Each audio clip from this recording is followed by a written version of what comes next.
Assalamualaikum warahmatullahi wabarakatuh. Kami dari kelompok 1 akan menjelaskan tentang elastisitas.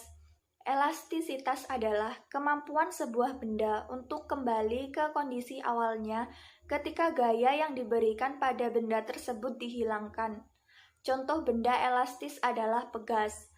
Selain bersifat elastis, pegas juga dapat berubah menjadi bersifat plastis jika ditarik dengan gaya yang besar melewati batas elastisitasnya.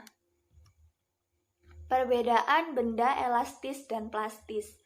Elastis memiliki kemampuan untuk kembali ke bentuk dan ukuran semula saat gaya yang diterapkan dihilangkan. Sedangkan plastis adalah benda yang tidak dapat kembali ke bentuk dan ukuran semula saat gaya yang diterapkan dihilangkan.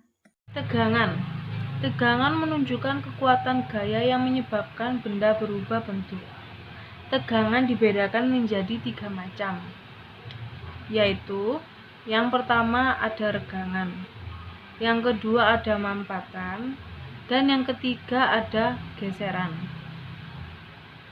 Tegangan pada benda diperhitungkan dalam menentukan jenis dan ukuran bahan penopang suatu beban. Contohnya ada jembatan gantung dan bangunan bertingkat. Tegangan diberi simbol seperti ini atau dibaca dengan sigma.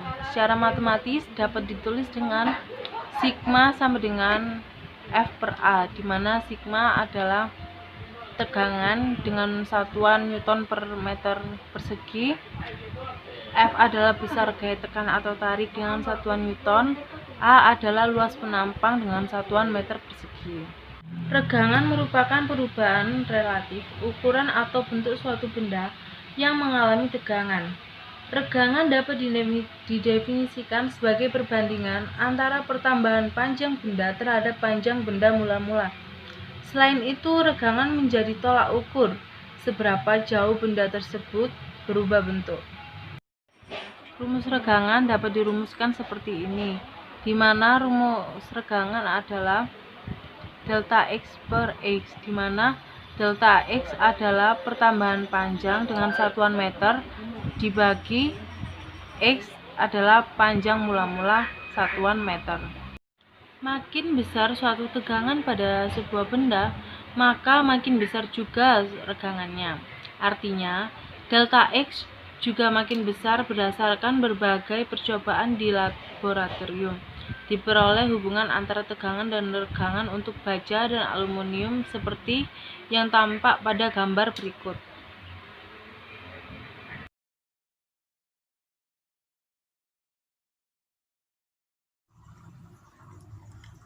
Modulus Young. Modulus Young atau modulus elastisitas longitudinal adalah parameter yang mengkarakterisasi perilaku bahan elastis tergantung pada arah di mana gaya diterapkan. Yang berikutnya adalah rumus modulus Young. Rumus yang digunakan untuk menghitung modulus Young adalah sebagai berikut. E sama dengan sigma per epsilon, di mana E adalah modulus Young dalam bentuk Pascal, sigma adalah tegangan uniaksial atau gaya uniaksial persatuan luas dalam Pascal, dan epsilon adalah deformasi atau deformasi proporsional. Ini berarti perubahan panjang dibagi dengan panjang asli. Berikutnya kita melihat ada grafik modulus Young. Coba kita perhatikan. Garis lurus OA menunjukkan bahwa gaya F akan sebanding dengan pertambahan panjang pegas delta L. Ketika gaya F diperbesar lagi sampai melampaui titik A, ternyata garis pada grafik sudah tidak lurus lagi. Hal ini menandakan batas linearitas pegas sudah terlampaui, namun pegas masih bisa kembali ke bentuk semula. Oleh karena itu, daerah yang dibatasi titik O sampai B disebut daerah elastis.